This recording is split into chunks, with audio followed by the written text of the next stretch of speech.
اللہ ایک ذہن بناتا ہے کہ تم جہاں بھی ہو اللہ کی طاقت کے نیچے ہو، اللہ کے سائے کے نیچے ہو، اللہ کی قدرت سے باہر نہیں ہو۔ قُلْ أَرَأَيْتُمْ إِنْ جَعَلَ اللَّهُ عَلَيْكُمُ اللَّيْلَ سَرْمَدًا إِلَى يَوْمِ الْقِيَامَةِ مَنْ إِلَٰهٌ غَيْرُ اللَّهِ يَأْتِيكُمْ بِضِيَاءٍ أَفَلَا تَسْمَعُونَ۔ مجھے بتاؤ اگر میں رات کو کھڑا کر دوں، اللہ اکبر، اور سورج کو نکلنے نہ دوں، تو کوئی ہے جو رات ختم کر سکے؟ کوئی ہے جو سورج کو لا سکے؟ تو تمہاری زمین کا ٹیمپریچر اتنا مائنس میں جائے گا کہ تم سارے ہی برف بن جاؤ گے۔ پھر اللہ کہتا قُلْ أَرَأَيْتُمْ إِنْ جَعَلَ اللَّهُ عَلَيْكُمُ النَّهَارَ سَرْمَدًا إِلَى يَوْمِ الْقِيَامَةِ مَنْ إِلَٰهٌ غَيْرُ اللَّهِ يَأْتِيكُمْ بِلَيْلٍ تَسْكُنُونَ فِيهِ أَفَلَا تُبْصِرُونَ۔ مجھے بتاؤ اگر میں دن کو کھڑا کر دوں، آسمان کے وسط میں سینٹر میں سورج کو کھڑا کر دوں، اسے ڈوبنے نہ دوں، کوئی ہے تیرے رب کے سوا جو اس کو لے جائے اور جا کے وہاں غروب کر دے؟ اس طرح اللہ ذہن سازی کر دے۔ اگر سورج ڈوبے نہیں تو چند دن میں ساری زمین کو آگ لگ جائے گی، چند دن وہ نکلے نہیں تو زمین فریز ہو کے پوری کی پوری فریزر بن جائے گی، ہم بھی اس میں برف بنے پڑے ہوں۔ اور اگر وہ ڈوبے نہیں تو پوری دنیا کو آگ لگ جائے گی۔ تو اللہ تعالیٰ اس طرح قرآن کی آیات اور واقعات سے بھائیو ایک ذہن بناتا ہے کہ یہاں وہ ہوتا ہے جو اللہ چاہتا ہے۔ اور تم کہتے ہو ساڈا بھی پورا ہوئے، تو آگے اللہ تعالیٰ ایک ڈیل کرتا ہے، کہتا بڑا سوکھا کام ہے، کوئی مسئلہ ہی نہیں۔ فَإِن سَلَّمْتَ لِي فِي مَا أُرِيدُ، یہ میں نے جملہ ابھی نہیں پڑھا تھا، اب پڑھ رہا ہوں۔ فَإِن سَلَّمْتَ لِي فِي مَا أُرِيدُ كَفَيْتُكَ فِي مَا تُرِيدُ۔ میرے بندے، تم گلاسگو میں، ڈنڈی میں، ایڈنبرا میں، مدرول میں رہتے ہو، یا مدینے میں، یا مکے میں، یا جدے میں، تم یہاں اس چند روزہ زندگی میں وہ کر دو جو میں چاہتا ہوں، یہاں وہ کر دو جو میں چاہتا ہوں، اس کے پیچھے نہ بھاگو جو تم چاہتے ہو، تم یہاں وہ کرو جو میں چاہتا ہوں، تو کیا ہوگا؟ کفیتک فی ما ترید، میں تیری ہر چاہت پوری کر دوں گا، تیری ہر چاہت پوری۔ یہیں سے دیکھو، ہم اپنی مرضی پوری کیوں کرتے ہیں؟ سیٹسفیکشن کے لیے۔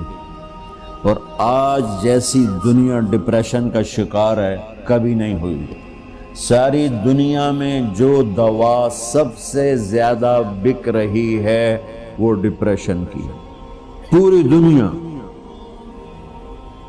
ساؤتھ افریقہ دے جنگل چھڑ کے پوری دنیا میں سب سے زیادہ جو دوا بک رہی ہے وہ ہے ڈپریشن کی۔ جب ہر چاہا پورا ہو رہا ہو پھر ڈپریشن کیوں ہے؟ کہ سسٹم اوپر سے چل رہا ہے، نیچے نہیں۔ کیا لطف انجمن کا جب دل ہی بجھ گیا ہو۔ اللہ دل کو کی خوشیاں نکال لے تو دنیا کی کوئی رونق اللہ کی قسم آپ کو خوشیاں نہیں دے سکتی۔ اور اللہ دل میں خوشیاں بھر دے تو موت کو بھی ہنستے ہوئے گلے لگاؤ۔ میرے نبی کے نواسے نے کربلا میں کس خوشی سے موت کو گلے لگائے، کس خوشی سے اولاد کو ذبح کروایا، کس خوشی سے سر کو نیزے پہ چڑھوایا۔ تو اللہ تعالی ہم سے ایک ڈیل کرتا ہے، فَإِن سَلَّمْتَ لِي فِي مَا أُرِيدُ، چند دن ہیں زندگی کی، اس میں وہ کر دو جو تیرا رب کہہ رہا ہے۔ اور اللہ کی قسم اللہ ہر وہ شے کہتا ہے جو میرے لیے مفید ہے، اور اللہ کی قسم اللہ ہر اس شے سے روکتا ہے جو میرے لیے نقصان دہ ہے۔ تو پھر اللہ کہتا ہے کفیتک فی ما ترید، جو چاہو گے کر دوں گا۔ یہیں سے شروع کر دوں. پھر آگے ایک دھمکی لگاتا ہے فَإِن لَّمْ تُسَلِّمْ لِي فِي مَا أُرِيدُ، اور اگر تو نے میری نہ مانی،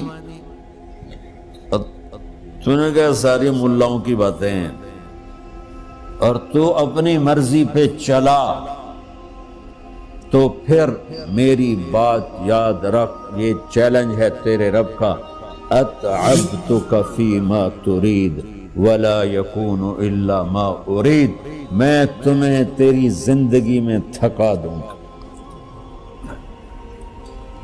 جس کو آج ڈپریشن کہتے ہیں، میں تجھے تیری زندگی میں تھکا دوں گا، تیری خواہشات پوری کر کے بھی تجھے رلا دوں گا، اور پھر آخر میں ہوگا وہ جو تیرا رب چاہتا ہے. تو اس تھوڑی سی زندگی میں کیوں نہیں وہ کر لیتے ہو جو وہ کہہ رہا ہے؟ وہ میرا رب ہے، میرا باس، میرا رب. باس کو صرف آرڈر دینے آتے ہیں، چونکہ وہ خالق نہیں. اس نے مجھے بنایا ہے، وہ مجھ سے پیار کرتا ہے. کل ہی غالباً وہاں بلیک برن کے بیان میں یہ حدیث میں نے بیان کی کہ ابن آدم انی لک محب، آدم کی اولاد میں تم سے پیار کرتا ہوں. فبحقی علیک کلی محبا، ارے تمہیں میری قسم تم بھی تو مجھ سے پیار کرو. ہم کسی سے ناراض ہو جائیں، بیٹے سے، بیٹی سے، بیوی سے، بھائی سے، نوکر سے ناراض ہو. ہمارے لہجے میں سختی آتی کہ نہیں آتی؟ بولو. ہاں، ایک ہی بیٹا ہو لیکن وہ آپ کی مرضی منشا کے خلاف اوور چلا جائے تو آپ ہی کا لہجہ اس کے لیے شدید ہو جائے گا. ماں کا ایک ہی بیٹا ہو، اس کا لہجہ بھی اس کے لیے شدید ہو جائے. اور یہاں تو نوکر سسٹم ہے نہیں، ہمارے ہاں تو نوکر سسٹم ہے تو ان کی عزت ان کے ہاتھ میں پکڑا دیتا.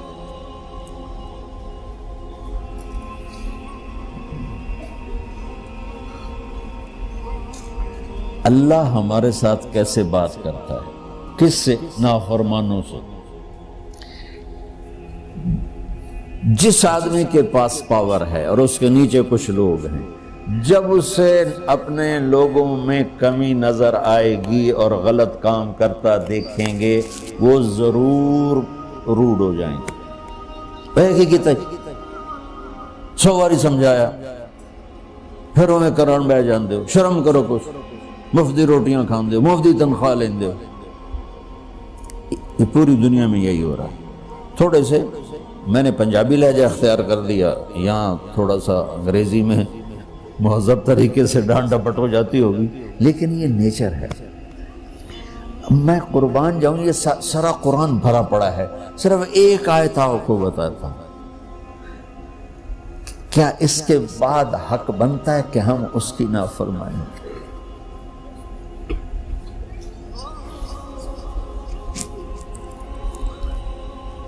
کچھ لوگ ہیں جن کے بارے میں اللہ کہتا خلطوا عملا صالحا وآخر سیئا.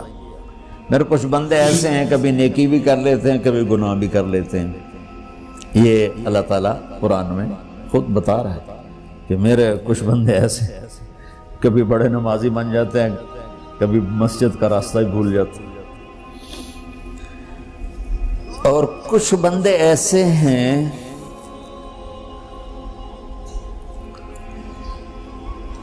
جنہوں نے جب سے آنکھ کھولی ہے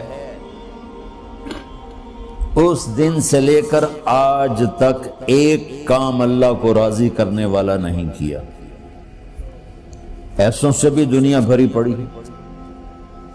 اور ایک بہت بڑا دنیا کا طبقہ ہے جو اللہ کو جانتا ہی نہیں ہے، جانتا ہے تو غلط طریقے سے جانتا ہے. اور ایک بہت بڑا طبقہ ہے جو اللہ کو مانتا ہی نہیں، کہ ہے ہی کوئی نہیں، ایتھیسٹ ہوں میں ایتھیسٹ ہوں. تو میرے بھائیوں، میں اللہ کی قسم کھا کے کہہ رہا ہوں کہ کس محبت سے اللہ نے ان لوگوں کو پکارا ہے، کاش میں آپ کو اس کی وضاحت کر سکوں. یا عبادی الذین اسرفوا علی انفسہم،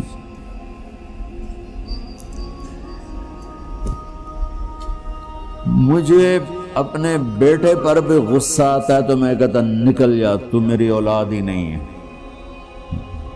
میں دین سیکھنے جانا چاہتا تھا، میرے والد رحمۃ اللہ علیہ مجھے ڈاکٹر بنانا چاہتے تھے، میں اس سے بہتر راستہ اختیار کر رہا تھا، لیکن میرے باپ کی مرضی نہیں تھی، تو انہوں نے مجھے فرمایا جی تم مولوی بننا ہے تو میرے گھر ہی چوں نکل جا۔ میرے کانوں میں وہ الفاظ آج بھی گونج رہے ہیں۔ وہ میرے خالق نہیں تھے، میرے والد تھے، خالق تو میرا اللہ ہے، اور میں اللہ کی فرمان برداری کا ایک کام نہیں کرتا ہوں، اللہ کی فرمان برداری کا ایک کام نہیں کرتی مرد عورت، ٹھیک؟ تو اللہ کو غصہ اس حساب سے آنا چاہیے کہ بدبخت ہو، بے غیرت ہو، شرم نہیں آتی تنوں ڈوب کے مر جاؤ۔ میں قربان جاؤں، اللہ کہتا ہے یا عبادی، او میرے بندو۔ یہ پتہ کن کو کہہ رہا ہے؟ جو تبلیغ کرتے ہیں، جو علم پڑھتے ہیں، جو یہ بچے کی طرح مصلی پہ نماز پڑھاتے ہیں، جو میری طرح ممبر پہ بیٹھ کے دین بیان کرتے ہیں، جو راتوں کو اٹھ کے تہجد پڑھتے ہیں۔ میرے بندو،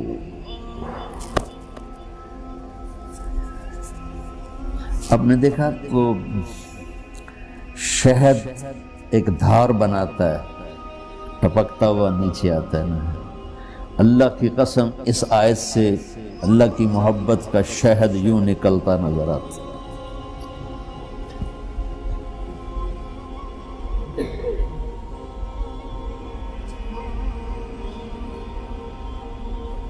یا عبادی، اللہ کو کہنا تھا اوے نافرمانو، کہنا یہ چاہیے تھا جو آگے لفظ میں بتاؤں گا نا، پھر آپ کو خود بخود میری بات واضح ہو جائے گی۔ اوے نافرمانو، بے غیرتو، میرا اللہ کہہ رہا ہے یا عبادی، میرے بندو، یا عبادی، یہ بھی ایک لہجہ ہے نا، یا عبادی۔ او بھائی گل سنو، یہ ایک لہجہ بھائی، سب حضرات توجہ فرمائیں، کتنا فرق پڑ گیا ہے۔ پہلے لہجے میں بدتمیزی تھی، دوسرے لہجے میں آپ سب کا احترام تھا۔ میرا رب تو بے نیاز ہے، اس سے ہماری کیا ضرورت ہے؟ سارے آسمان سجدے سے بھرے پڑے ہیں، فرشتے مقدے ہی نہیں۔ پھر وہ ہمیں یا ایھا الناس نہیں کہتا، اوے لوگو، یا ایھا الناس، اوے لوگو، یا عبادی، او میرے بندو، میرے۔ یا عبادی سے یوں لگتا ہے جیسے اللہ آگے بڑے رابعہ بصری جیسی عورتیں اور جنید بغدادی جیسے مردوں سے اللہ بات کرنے لگا ہے۔ 3 لفظ ہیں، اسرفوا علی انفسہم، وہ بندے جنہوں نے جب سے آنکھ کھولی ہے ایک دفعہ بھی مجھے خوش کرنے کا کام نہیں کیا۔ آ جاؤ تم بھی میرے ہی ہو۔ سبحان اللہ نے ایسے بائیں پھیلا دی اپنی رحمت کی۔ یا عباد، تقوی والے نہیں کہا،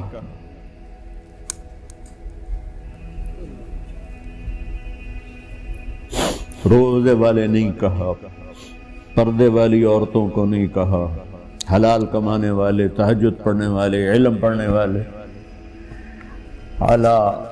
اعلیٰ کا مطلب یہاں بہت طاقتور ہے، عربی کے حرفوں کا بھی مطلب ہوتا ہے۔ اعلیٰ کا یہاں مطلب ہے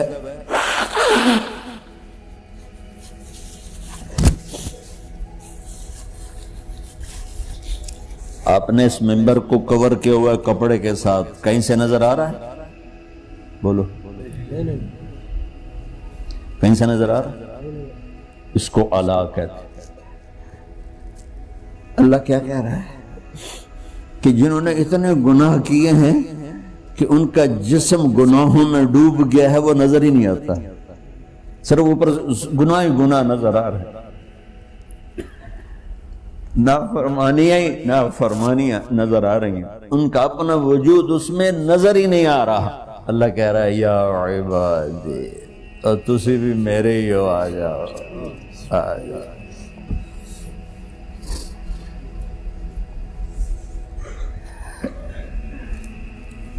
بتاؤ ایسے مہربان رب سے بغاوت کرنا ہے کوئی غیرت کی بات؟